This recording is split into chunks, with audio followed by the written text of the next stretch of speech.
The idea for tonight's show was we wanted to do a piece of drama that had relevance to the area that we were meeting in Netherley. And when I was trying to think of something that we could do, I went to the Millennium Centre and I went into the library and I asked for any books on local history that they had so that we might get some ideas for the next project that we were going to do. And I came across a book by the Belleville pre-fab project. It was actually the second book of memories and of people who had lived in the Belleville pre-fab estate. And it was so inspired me reading all these memories about this place that people had lived in that we decided to do a play about it. And we were very, very lucky because we met up with Sandra, who was a member of the prefab project itself, a leading member and activist, and she actually agreed to be in the play as well. So that was fantastic. Well, why are you laughing? She's not that bad. Come on. And she's been a strength throughout the whole project. It's really helped us understand what it was like to live there, but also her acting feats as well. Okay, that's enough from me. Without further ado, put your hands together for tonight's play, Greetings from Netherley.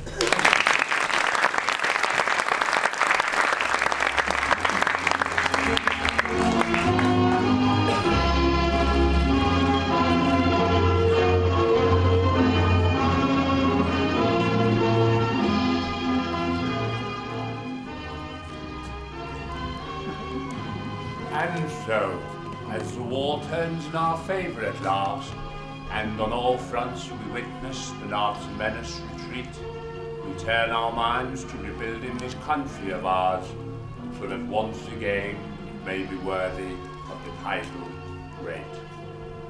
Chief amongst our concerns is the dire housing situation, caused partly by the Luftwaffe, partly by the economic demands of war. We will ensure that our returning servicemen and women have homes fit for heroes, but we are also painfully aware of the need for housing to cater for temporary needs.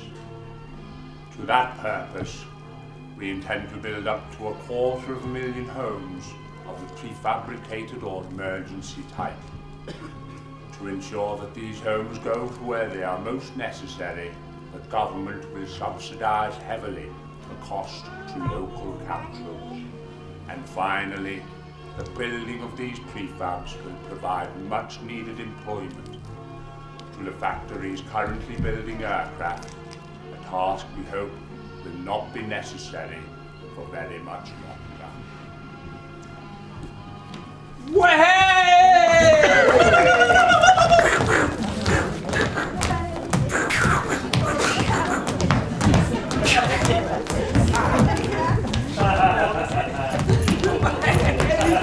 Wow, look! Cows and sheep! Wow! Look at that punt over there, look! Our rooms arrived in 4 parts on the back of lorries. It was put together like a construction kit. We watched them do it. Put the roller bits on the lorries down the tracks that they laid in the lanes. And when they knocked off for the night, we rode on the trolleys. In March 1947, I moved to a prefab at 71 Bray-Hurst Road. I was 6 years old. The place was magic for me. We'd been living in my granddad's old gaslit terraced house in Garston with a variety of relatives. Suddenly we had everything newly built with plenty of space to roam. Each prefab had a corrugated iron shed to put the coal in, and when we were small, we would sometimes sit inside in awe of the dark silence and watch the dust dancing in the shafts of light that came through the holes in the corrugated iron.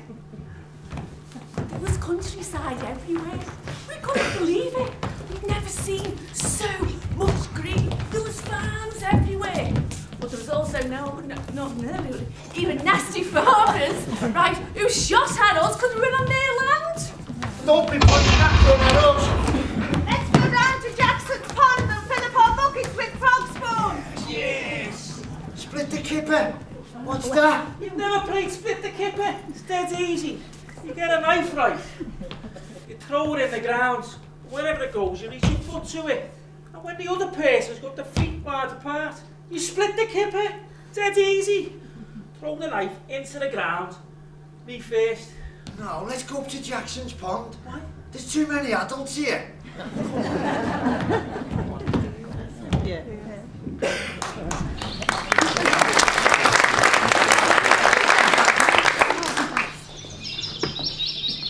Oh, isn't this just great though? Could you imagine me doing this in my old place up in Gloucester? Sitting outside my home, in my armchair, peeling me spuds. So what are you doing for tea? Roast. Maybe he'll have it. Where are the kids? Oh, they're out there roaming around somewhere, I expect.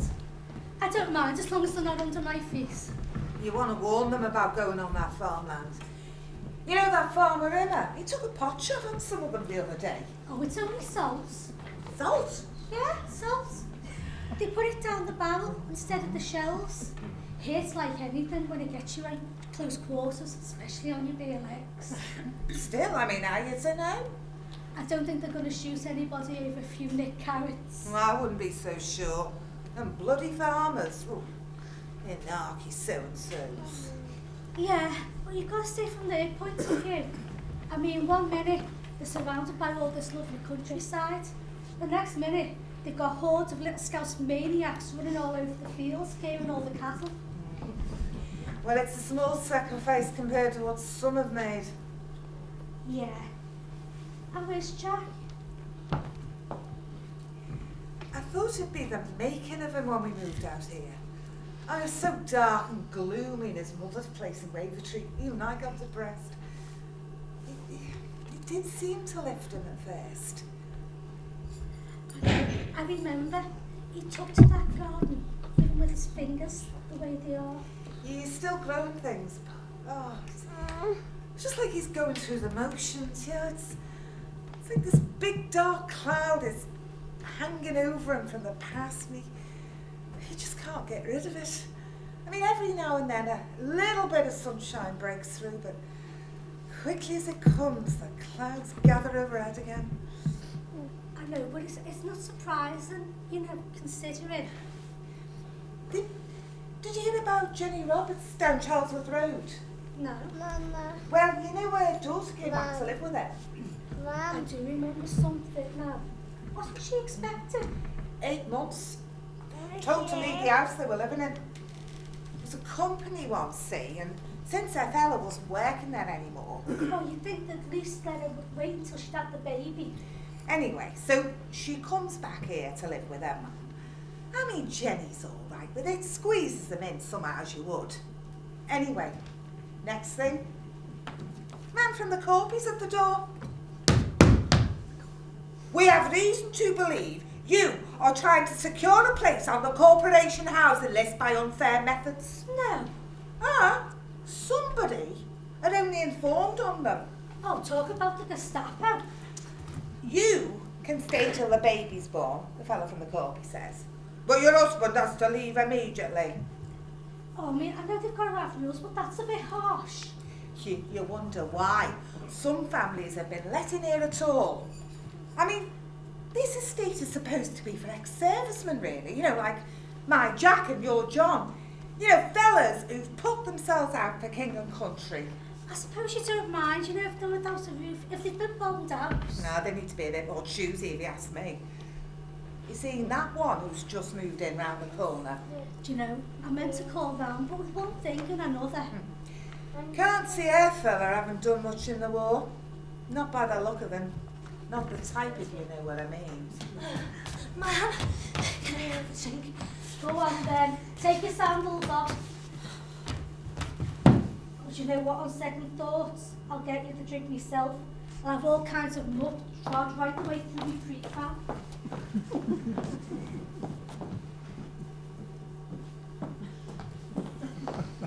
Once you've had that, you can go down to Prickett's farm and get me some milk. Your dad will be in from the Labour Club soon and he'll be gasping for a drink. Do as you're told, and when you go there, ask Mr. Prickett if it's okay if I pay him for it tomorrow. Is our Michael with you? Yeah, he's up by the pond. He's playing with a knife. He's what? Where's he get a knife? The lad had it. He said he got it from a Nazi paratrooper. You tell him to get back here right now. No, go and get the milk first. Then tell him to get back here right now. Nazi paratrooper, what are they like? Probably his mum's butter knife. Do you know, there's far too many of those old war weapons knocking about. People kept them as mementos. Who'd want to remember any of that? I'll let you get on with your spud passion. See how his lordship's doing. Oh, come on, Carol, love. It's not that bad. I can't help it. Oh, it makes me feel inadequate. It's like I can't make him happy. I mean, it's like I don't mean anything to him. It's not you, you've got to remember that.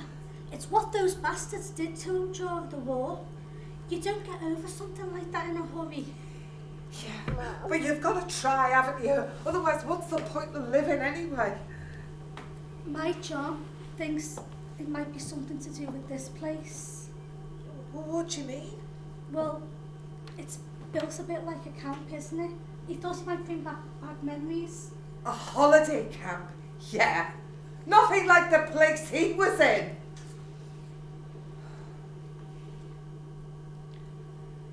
Come on. Come on inside. I'll make us a cuppa.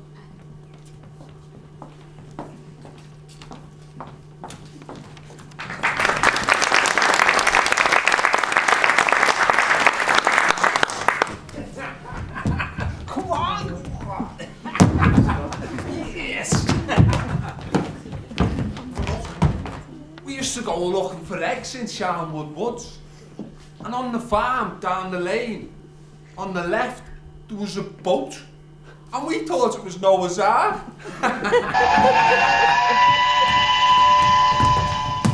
When my mum was short of coal, we used to go down the railway line. And when the trains were passing, throw stones at the driver, and he would throw lumps of coal back at us.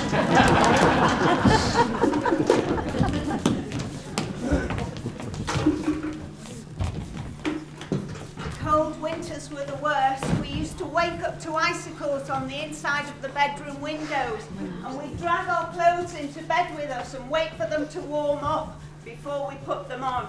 Come on, lad, hurry up, it's time for school, you're going to be late, come on. As soon as we were old enough, we used to go down by the brook, right? And what we do is have to find a narrow path to get out to Jackson's Pond. But you can guarantee that would fall in. We'd have to wait for ages for our shoes and socks to dry, right? And then we had to go home. Our Mars was a bastard as we went home with soaking wet beasts. When I was about 5 or 6, my big brother made me stand in the sink. I had to put my finger in the socket that got used for a shaver. We pull the cord and I get electrocuted. My fingernail would go black and eventually it'd fall off. We had an old Bakelite radio in our prefab, but it started to give off a terrible smell. So my dad looked inside and he found a dead mouse. It had been electrocuted, so when you turned the radio on, that was the smell. In those days, we had to make our own fun. And I had a wheel, like a bike wheel, and a stick. Right. He went everywhere with me. But one day, when I went to the sweet shop, I parked it just outside the sweet shop. Right, so I went in. Okay, got me sweets. And then when I went to get me bike wheel, I thought someone had pinched it. I was depressed for ages, and I wouldn't go out. And all he said in them days was that there was no crime. Well, there was, because they pinched my bike wheel.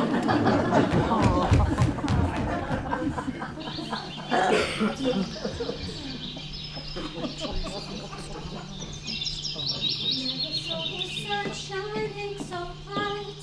Never saw things going so right. Noticing the days hurrying by. When the wind, oh my, how they fly. Oh, blue.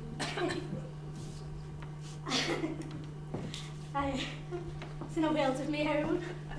Wish I had something to laugh about. I'm Linda. Maria, pleased to meet you. You've just moved in, haven't you? Supposed to. My fella's supposed to be getting the rest of our stuff today, but it looks like he's got diverted. Probably by a lock-in. You couldn't lend us a bit of sugar, could you? Only I've been sitting in that tin can for the last 2 hours, gasping for a cuppa. I can't drink it without sugar. Of course I can. Oh, thanks very much. And the shops aren't open on a Sunday, are they? Do you need any milk? Because I could give you a cup. My daughter's just been round the farm for some. Oh, if you don't mind, like.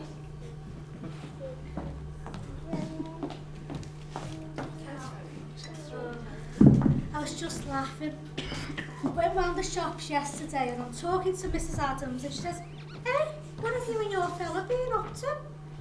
I said, "What are you talking about?" She went, "You're the talk of the whole of Belfast." I said, "Why, what have we done?" She said, "Sending your daughter round here for disinfectant." It just tickled me. Oh, kids, what do they like, eh? Sorry, what did you say your name was? Maria. Well, nice of you to lend us the milk and sugar. I'll get it you back when we've got sorted tomorrow. Oh, don't be daft. Yeah, sit down. Okay, thanks. What are neighbours for? All right. I mean, I know what it's like when you first move somewhere. Half of you are still in the old place. That'll be my other half then. He'll still be in his old place, no doubt. The boozer. So, what do you think? I mean, I know you haven't moved in properly. It's all right, I suppose. Well, we love it here. Have you got any kids? 2. Haven't seen them since this morning. Not that I'm complaining. It's good, isn't it? I know, that's one of the things we love about being here. You know, everybody's so friendly, really welcoming. Is that what you call it? First person we saw when we got here last night, just walking past us. My fella says, "How do there?" Like you do, being friendly. He walked straight past, without a word, like he hasn't seen us. Felt like loading everything back on the truck and going back down to Scotty. At least they say hello to you down there. What did he look like, this fella? Big lanky object, face tripping him. He walked into one of these houses a few doors up.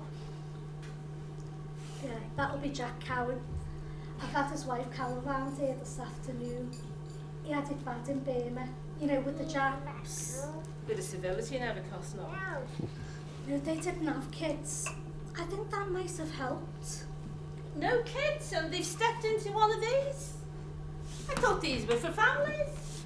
Oh, well, they make exceptions for ex-servicemen, you know, if the circumstances. God, no wonder it's taken us so long to get a place. Now that I've got it, I'm not sure I actually want it. Oh, you'll get used to it. I'm a city girl, me. Used to hustle and bustle. I can't sit still if it's quiet. I think there's something wrong. Been sitting in all morning just trying to pluck up the courage to venture out. Oh, I know. I meant to call round earlier. Can't even get a bus. Yeah, it is a bit isolated. Feel like I've been marooned on a desert island. Yeah, but my John says he thinks that's why everybody gets on so well here. You know, being so isolated. And I mean, when we first moved in, there wasn't even any shops. Well, my fella wasn't keen to move in the first place. You're not getting me in one of them tin cans. I'm not a sardine. Oh, I know. They are funny, but you do get used to them. And you know, with a fridge and hot running water and a garden. I mean, when we got this place, I thought we'd won the pools. Yeah. It'd be nice to have a bath. I've already had my sisters and their kids booking themselves in. Well, they can frig off.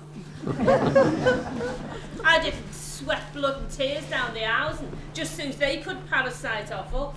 Did bugger all for us when we were without a roof. Bombed out, were you? You could say that. I was on the carsey when the bomb hit.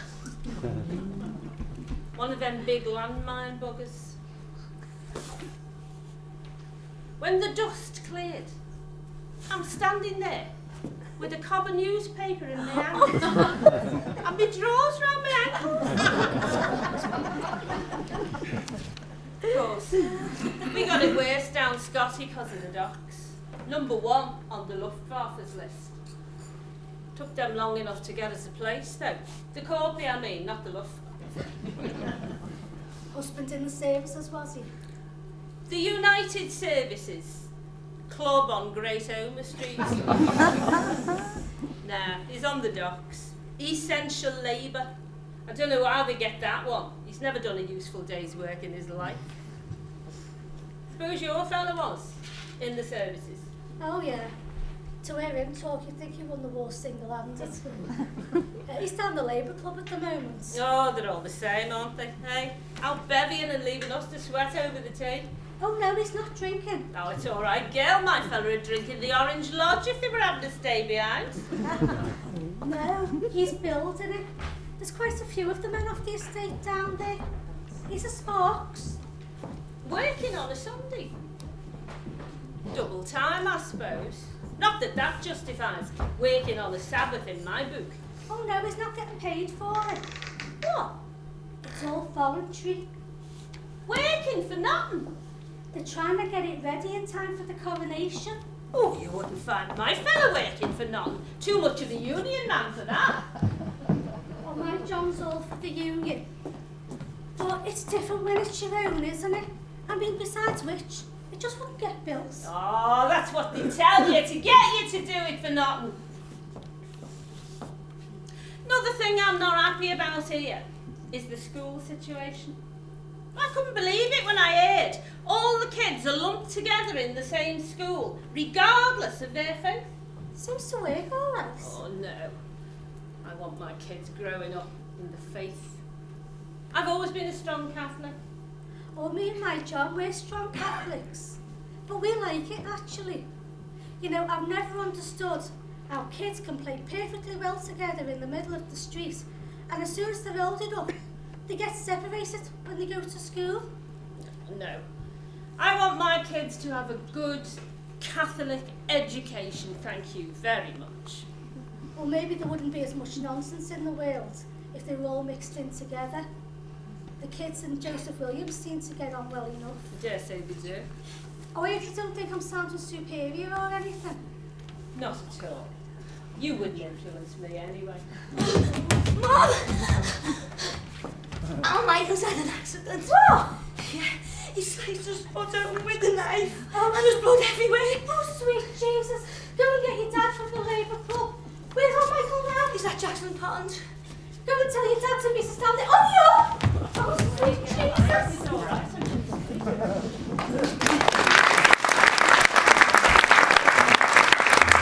Places I remember all my life. Though some have changed, some forever, not for better.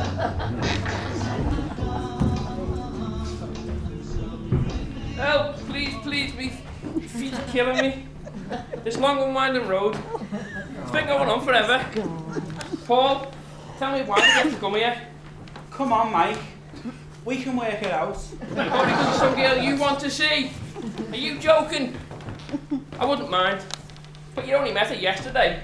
Oh, come on, our kid. Don't let me down. It'll all come together. You said that ages ago. It won't be long. All you gotta do is follow the sun. We're nowhere, man. Do you want to hold my hand? No. I feel fine. Should have known better. Misery. Well, there's a place just up here. I think it's his next turning. Stay here. Ah! What? See the face? Get back! I can't see anybody. I saw her standing there. What makes you think it was a ghost? I don't know. Something in the way she smiles. All blood on her face and her hands. Run for your life! Oi! What are you two scaredy cats running for? What have you done to yourself? Oh, it's just raspberries, stupid. Do you want some? Aren't you those two boys who just moved in our school from Speak? Yeah, we are. Throwing out your old school, did they? No. It got too crowded. You had to move down here because you got more space. What's your name anyway? My name's Judy, but you can call me Jude if you want. Hey Jude. Oh. You know where the Bigpies live? Is that who you're looking for, is it? Yeah. Fancy's one of the daughters. Aha. Which one? I'm not sure. I think her name's Eleanor. Oh yeah, little bit of a loner. But listen, do you want to know a secret? Closer. Let me whisper in your ear. She loves you. Yeah. It's in the right direction. I feel like I've been here, there, and everywhere. Cloverdale Road you want? It's straight down here and turn right and you'll soon be there. Oh yeah, when I'm 64. Hey, what's your surname again? Is it Mac or something? Yeah, it's Paul and Mike McCafferty. I love you more.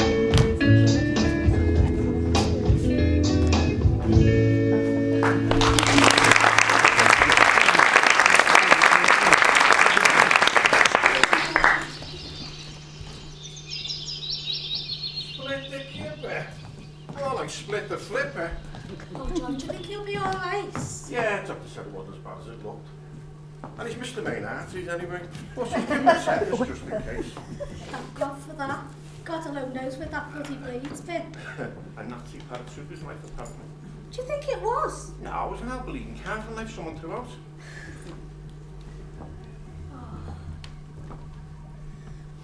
I don't care what he says. He is not going into school tomorrow. You know what's to show his stitches off. That's kids for you. Oh, it's a good job Billy had the fan at the Labour Club. Was indeed. We could do get some wheels, you know. Instead of having to line at 79 all the time. Knackered. You must be knackered. Can't you leave things till tomorrow? No, I've left a while. I don't know all over the place. I'll have to go back and I'll just shove it in the corner till tomorrow. Are you working tomorrow? Yeah, I'll check it on. How's it going? You know what? People don't have to put the back into it when they're not working for the boss. It's not like work. More like having a laugh with your mates. Derek even brought some bottles of beer down. I never had one. But what I'm like after the drink. Made one now though. Wonder if you left any down there.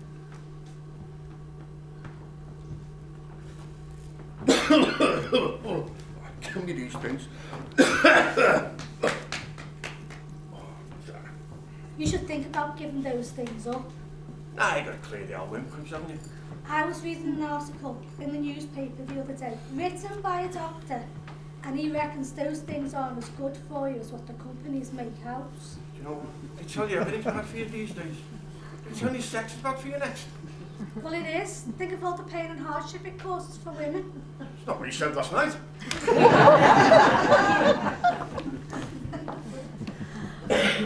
And it was such a lovely day as well. Yeah. I knew it was too good to last. Oh, we got a visitor today from the new woman that's moved in round the corner. Oh, yeah? Yeah. Her name's Maria. She seems nice enough. But she's a bit half-faced. God, that sounded awful. Couldn't understand you working at the Labour Club for nothing. Well, I mean, I suppose it does take a bit of getting your head around, doesn't it? Oh, yes. I mean, you know, it's a whole new world we're building. You know, like nothing that's gone before. I can feel in there. Change. A world where you work for yourself, not for some greedy bastard fed in his own nest at your expense. Yeah. A world with your own bit of space, your own garden, with your own comforts. She seems a bit enthusiastic about the move. Who? The woman that's just moved in round the corner. Right. She met Jack. Walked straight past them as if they weren't there. I mean, I suppose if you didn't know, you'd think he was a miserable outcast. Hold on a minute. You'd be a miserable outcast if he went through what he went through. What did he go through? You don't want to know. Oh, here we go, protecting the little woman again, are we? A lot of that's going to have to change in your brave new world. No false chivalry. All right. During the war, Jack was a fighter pilot. And the Japanese always thought the pilots knew more than us ordinary blokes. So he started off with one finger. And each day they came, they'd break another, and then another. Only one at a time, mind you, so we had time to think about what was coming. Stop! How can people do that to each other? That's nothing to what they did to the poor Chinese and the Koreans. Sorry, I told you now, aren't they? No wonder he's always so miserable. Yeah. I mean, it does something to you going through something like that, you know. I've seen it in others. It's not just the physical pain. You feel degraded. Anyway, let's change the subject. We're happy here, aren't we, in our own little home? Will it last though? What have I told you? Oh, I know. But the prefabs, they're only temporary, aren't they? Until they build something else in their place. Why can't they just leave them be? Well, these planners aren't stupid, you know. They're all like college degree fellas. They know what it is about this place, that's where. They're not going to start changing things and, you know, well, you wouldn't change a winning formula, would you? No. You give people a decent home, their own bit of space, you get paid back fourfold. You never know, we might get one of the new places you've got planned. Be better than this. We'll have 2 gardens. Anyway, I best get back down to the club and move that wire in. Before someone falls over and breaks their neck. Blames me. Oh, don't go just yet. Sit with me for 5 minutes. All right. It's not going to make that much difference. I suppose.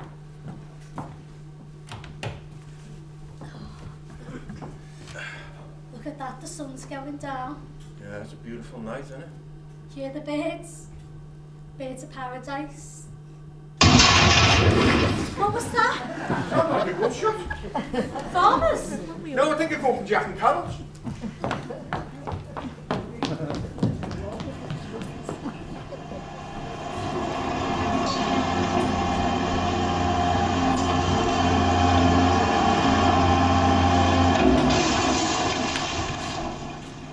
I'm not sure the date when it all changed. I just remember big machines coming, and they changed the brook into a barren deep-sided culvert, and then men came and erected a fence, complete with barbed wire. They cut the tree down and sawed it into tiny bits. A lovely natural habitat was destroyed. I think the destruction of the tree could be likened to the destruction of the prefab and the once unique community that existed there. I was 9 years old when I moved from my prefab to my new council house in Halewood. The move was not a success. My mum never settled, and she still yearned for the prefabs in the Belvedere area. On my route to school in Lee Park one day, the saddest day of my life, I watched the final demise as the prefabs fell one by one to the demolishers. Letters arrived from the corporation saying that there were plans to clear the way and build on the land. There was uproar. The community spirit was so strong that there was talk of barricading the doors and windows if the corporation tried to force a move. Tenement committees were formed, meetings were held, top men from the council came down to make the prefab people see sense, but the people were determined. But they still beat the estates all around them, and the character of the area was gone, and the prefabs started to get vandalised, so the people took the first offers that came along.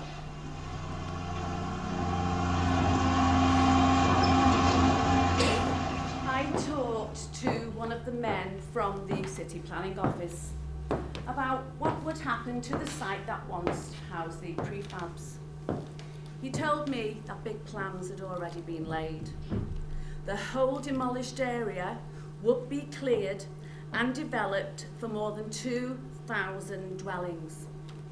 And so this once unique community will turn into a larger, brave new world of about 6,500 people with its own district centre. Just one of the many housing estates turning up on the edges of our big cities. But for now, all that remains of the prefab site itself is a tangle of weeds and broken bricks. But of course, living on as well, the memories of the people who lived here, in whose hearts this area will always be very, very special. Patrice Rice, Belle Vale, for the BBC.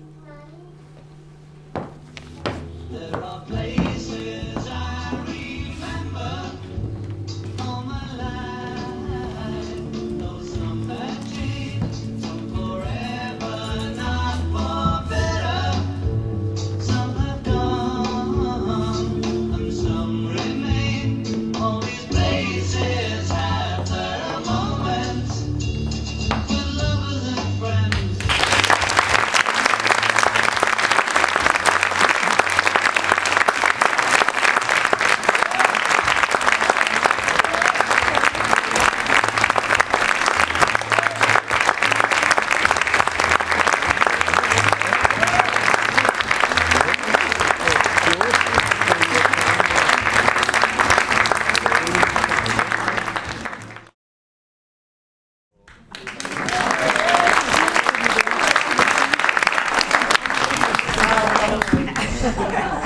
Thank you very much.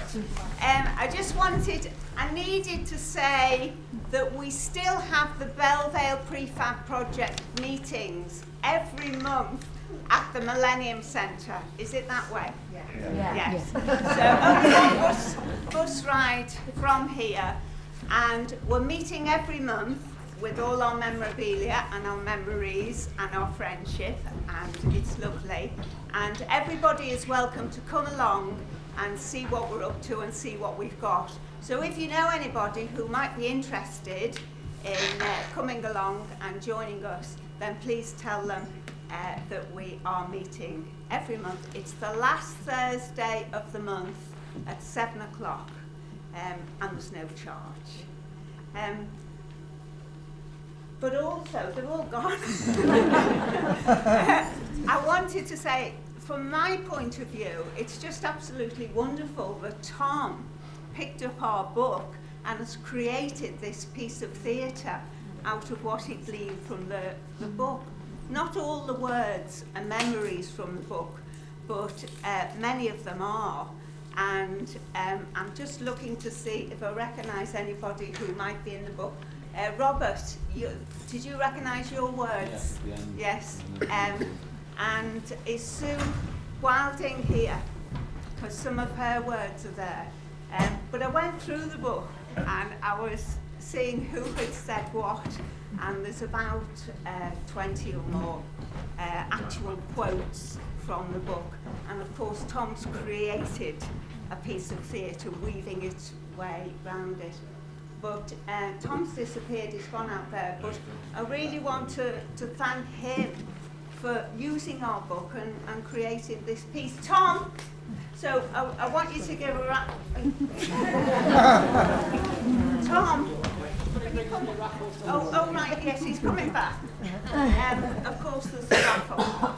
So I just wanted to thank Tom and to invite everybody to our meetings. And please have a look at the memorabilia that's out there.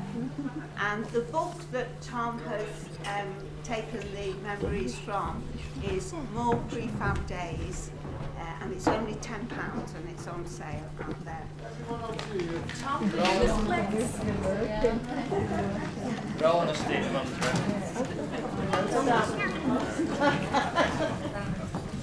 So for us in the Prefab Project, this is a wonderful development to actually bring some of our memories to life. And of course, all the publicity that's gone out has informed people about something about the prefabs and hopefully something about our project, etc.